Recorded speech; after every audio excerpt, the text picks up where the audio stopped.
Olá, veja nesta edição do Câmara Notícias. Em estudo sobre ciclo de propriedade de veículos, Brasil é um dos países onde o motorista troca de carro com maior frequência. E vamos falar também de economia. Pesquisa sobre empreendedorismo revela que a cada 4 brasileiros, 3 desejam ter o próprio negócio. Mas taxa de empresários satisfeitos com o lucro cai de 42% para 24% em São Paulo. Você vai saber ainda quais são os melhores recursos para tratar a lombalgia. E vamos falar também sobre contaminação da água potável. Quais são as causas e os tipos de contaminação. Agora no Câmara Notícias.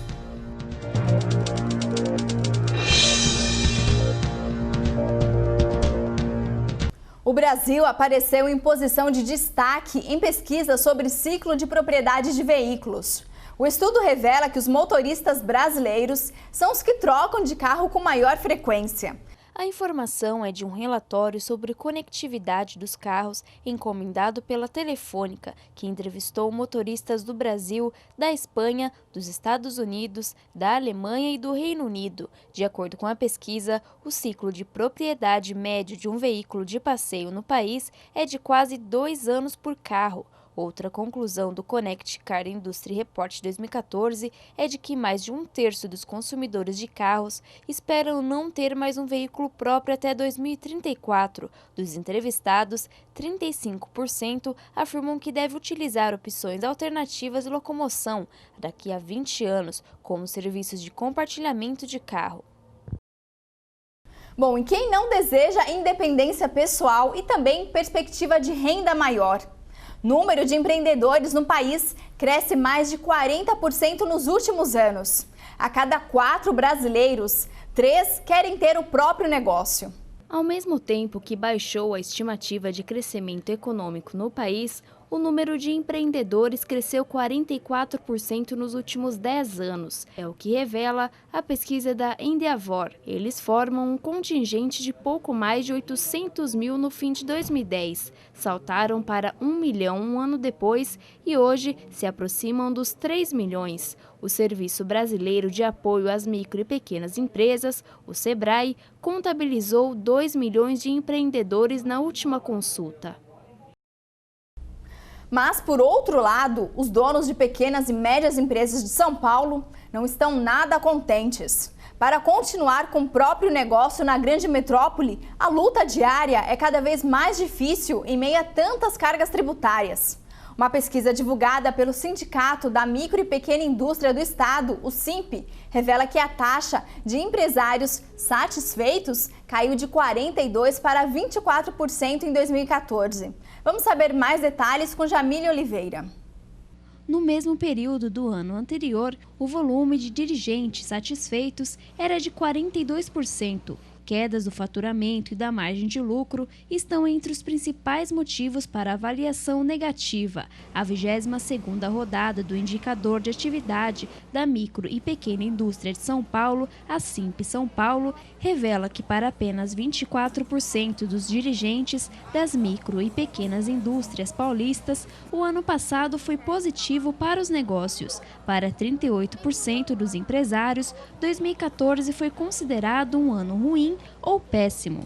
Entre os elementos que auxiliaram no baixo desempenho da categoria econômica estão os registrados pelo Índice de Satisfação pelo MPIS do Estado de São Paulo, que apresenta quedas do faturamento, 98 pontos em dezembro de 2014 contra 130 pontos registrados em dezembro de 2013, e da margem de lucro, 90 pontos em dezembro de 2014 contra 124 pontos registrados em dezembro de 2013. A pesquisa do Indicador de Atividade da Micro e Pequena Indústria de São Paulo, encomendado pelo CIP São Paulo e realizada pelo Datafolha, foi realizada entre os dias 3 e 19 de novembro, com 310 micro e pequenas indústrias paulistas.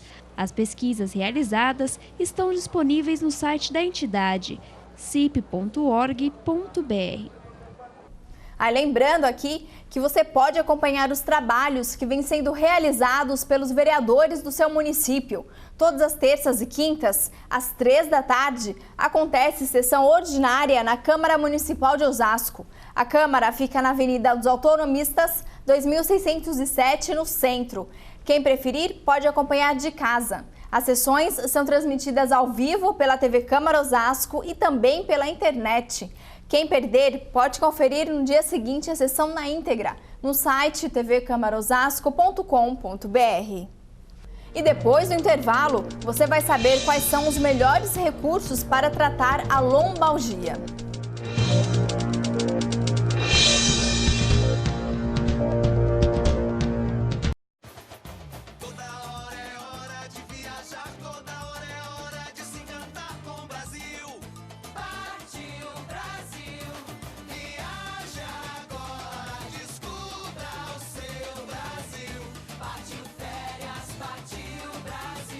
No Brasil tem viagem o ano inteiro. Aproveite! A cada novo destino, uma experiência inesquecível. Partiu férias, partiu Brasil! Cada gota conta. Economizar água é muito simples. Enquanto eu escovo os dentes, eu desligo a torneira. Enquanto eu faço a barba, eu fecho a torneira também. Esses pequenos detalhes fazem uma grande diferença. E você, está economizando? Governo do Estado de São Paulo. Então minha mãe ficou muito abalada, muito triste mesmo, porque a caçula engravida cedo. Decidida a ter uma gravidez saudável, Valdirene conheceu a Casa Ângela. No primeiro dia já comecei a fazer o pré-natal. No Brasil, morrem por dia 108 crianças menores de 1 ano e 4 mulheres morrem por dia em decorrência da gravidez. Pré-natal é vida e um direito de toda gestante. Se você está grávida, inicie o pré-natal e não se esqueça que o aleitamento materno é fundamental para a saúde de seu filho.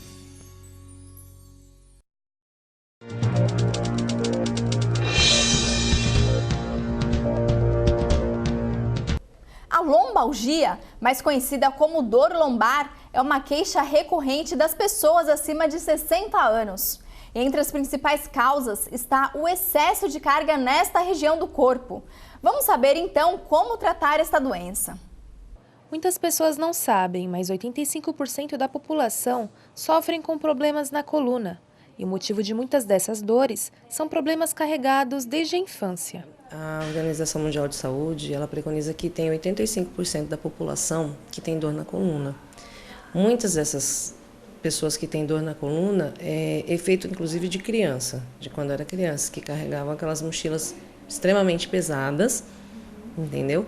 Que aí o que acontece? Terminam tendo desvio, além da mochila ser pesada, a pessoa tem mania de carregar de um lado, isso já altera a postura, e aí isso já dá um problema na coluna. A pessoa, eles têm... Outra coisa que causa muita dor na coluna é falta de exercício e alongamento, porque aí quando tem a fraqueza abdominal e dos paravertebrais, você sente bastante dor na coluna, gerando muitas vezes uma hérnia ou um má posicionamento mesmo pelo desvio, que aí você sente a dor, geralmente eles reclamam lombar baixa. De acordo com a Organização Mundial da Saúde, de 65% a 90% da população poderá sofrer de lombalgia durante sua vida. A lombalgia é uma manifestação de dores na região lombar, decorrente de uma série de problemas, sendo que um deles é a má postura ou os maus hábitos. A lombalgia é dor na lombar. Então essa dor, lombalgia não é um diagnóstico, lombalgia é um sintoma. O diagnóstico pode ser uma hérnia, pode ser uma hiperlordose, pode ser uma vértebra rodada, entendeu? Pode ser má postura. Muitas vezes, a educação de pais e professores pode impedir que as crianças desenvolvam desde cedo problemas nos ombros e na coluna. Isso porque crianças e adolescentes carregam uma quantidade de peso nas mochilas bem acima do aconselhável. Segundo o Conselho de Fisioterapia e Terapia Ocupacional, o peso de uma mochila não deve ultrapassar 10% do peso do próprio estudante. Hoje em dia as pessoas não sabem, os pais principalmente não sabem que a criança ela tem que carregar no máximo 10% do valor do seu peso na mochila. E aí as escolas, o que acontece? Elas pedem muitos materiais e as crianças têm o costume de levar todos os materiais todos os dias, para não separar, ou por comodidade também que você já deixa na mochila. E às vezes também o que acontece? A escola tem mania de pôr várias matérias ao mesmo tempo, principalmente quando passam para o 6º ano, né? Que são várias disciplinas, então coloca 3, 4 disciplinas com cada livro dessa grossura e a criança tem que levar. Aí leva o caderno, leva o livro, leva tudo. Então eles não costumam dividir, colocar o livro na mão e a mochila nas costas, costumam colocar tudo nas costas, e muitas das vezes de um lado só. Mochila de uma alça é totalmente assim proibida para as crianças, entendeu? Com o excesso de peso, crianças sofrerão a influência direta dessas alterações posturais no crescimento ósseo do indivíduo e no desenvolvimento de doenças causadas por esses desvios posturais. Algumas dicas são válidas para evitar possíveis problemas futuros. O que a gente indica quando vem os pacientes aqui para a gente? Porque a gente pega muito caso de paciente com adolescente ou até mesmo criança, a gente já pegou com escoliose, e adolescentes fazendo cirurgia mesmo, de colocar pino para deixar a coluna reta, que não tinha mais como ser feito.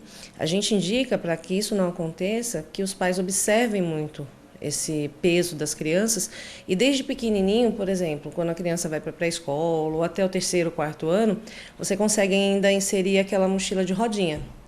Só que tem que tomar também cuidado, porque não adianta ser aquela mochila pequenininha e a criança ficar torta. Tem que ser a mochila que dê para a criança, na altura correta da criança, para ele carregar. E no próximo bloco, vamos falar sobre contaminação da água potável. Quais são as causas e os tipos de contaminação?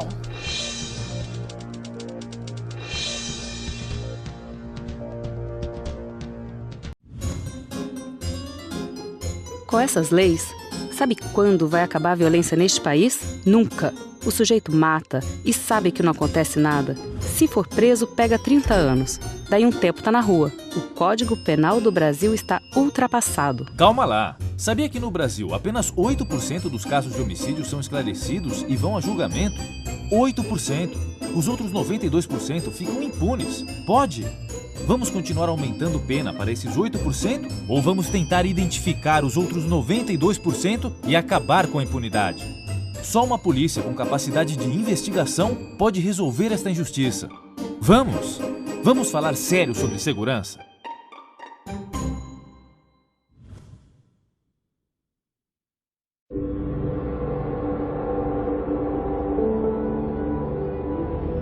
Quando a gente cresce, a gente fica esquisita, né?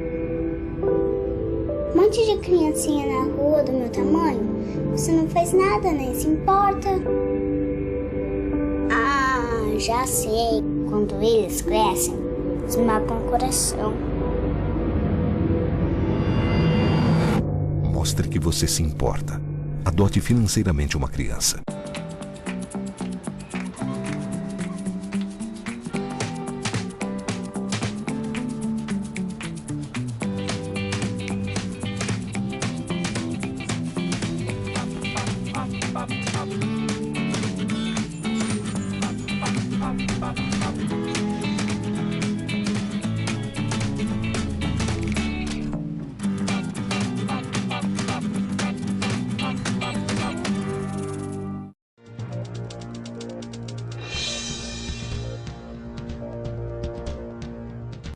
Você sabe quais são os tipos de contaminação que a água potável pode apresentar e o que leva a essa contaminação?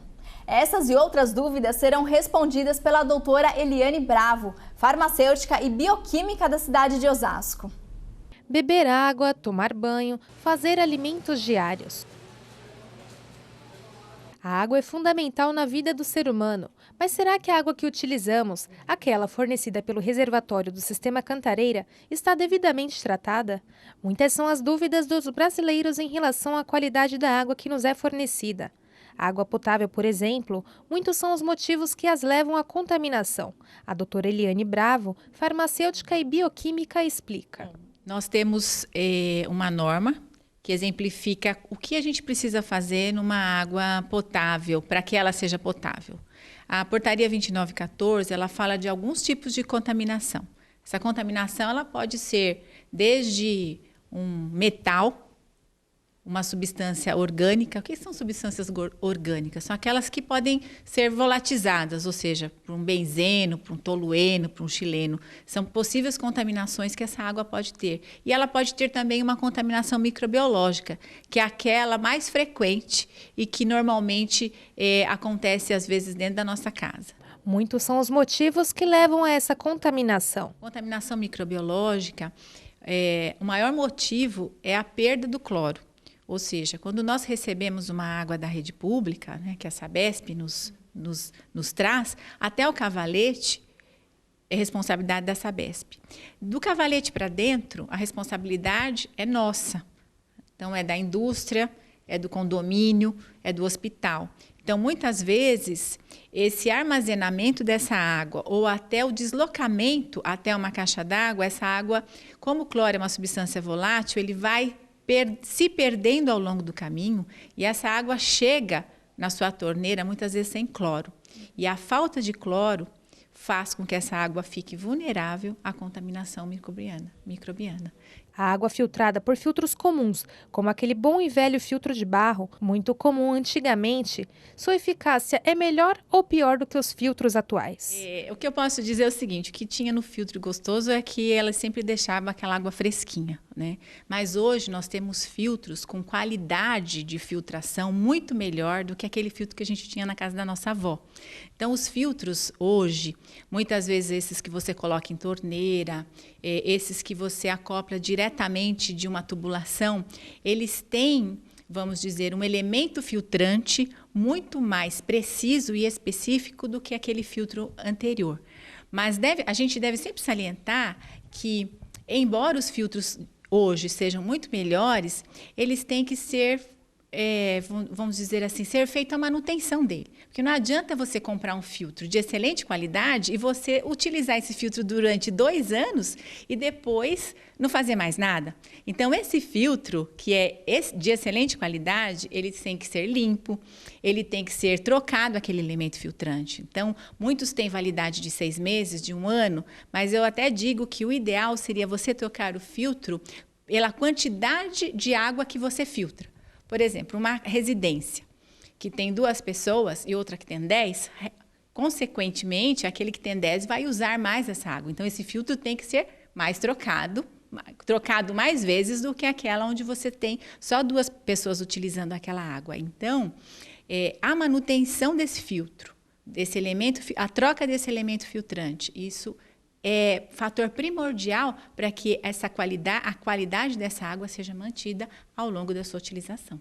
São Paulo vive um momento de dificuldades e escassez da água. Atualmente, o limite do sistema Cantareira chegou a 0 e, como forma de ação emergencial, o volume morto foi uma das alternativas creditadas pelo Estado para não prejudicar as mais de 9 milhões de pessoas da região metropolitana de São Paulo, que são abastecidas por esse sistema. Mas e a qualidade da água do volume morto? Será que é ideal? Bom, o que a gente pensa em relação a isso é o seguinte: quando você tem um volume grande, você tem uma água mais límpida. Quando você tem um volume menor, a concentração de substâncias e de sólidos naquela amostra, ela fica maior. Então, o trabalho que a Sabesp tem para dar para as pessoas uma água de boa qualidade é muito maior, porque você precisa de um processo de filtração e de tratamento dessa água muito mais rigoroso do que se você tivesse uma água em abundância. A atividade humana muitas vezes compromete a qualidade da água. Casas e indústrias podem despejar em rios e mares substâncias que prejudicam a nossa saúde. Por isso, escolher bem a água que bebemos e proteger rios, lagos e mares são cuidados essenciais à vida no planeta, além da economia e a conscientização de um consumo equilibrado. Eu sou Tainá Damasceno e o Câmara Notícias fica por aqui. Nos vemos na próxima edição. Até lá!